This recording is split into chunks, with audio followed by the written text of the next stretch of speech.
प्राप्त होगा। वही नर्मदा जी का जल पिए पूरे जीवन तो उसे शिवलोक प्राप्त होता है। ये नर्मदा जी तो गंगा जी से भी ज्यादा पवित्र मानी गई हैं, और नर्मदा नाम इसलिए पड़ा है क्योंकि ये कभी मरती नहीं है महाराज, है ना। कल्प के अंत में भी इनका अंत नहीं है।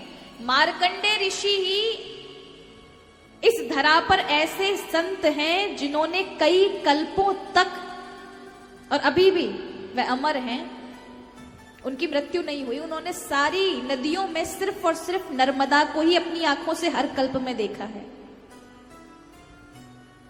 इसलिए नर्मदा नदी को तो ये भगवान शिव, क्योंकि भगवान शिव के शरीर से नर्मदा का जन्म है, इसलिए इनको कहा जाता है रेवा।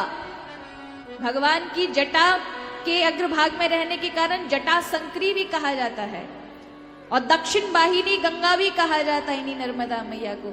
ये नर्मदा जी का कंकड़ कंकड़ शंकर कहा जाता है।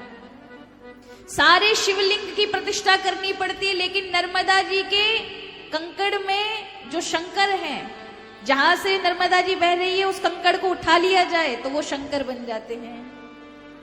और भगवान शिव ने तो नर्मदा जी को ये वरदान दिया हुआ है कि कोई तुम्हारे में अस्थियां बहाएगा, उसकी अस्थियां पाषाण यानी पत्थर बन जाएंगी, और वो पत्थर मेरा स्वरूप हो जाएगा। कोई भी उठाकर पूजेगा मेरा फल प्राप्त होगा, यानी अस्थि हड्डियां पत्थर बन जाएंगी।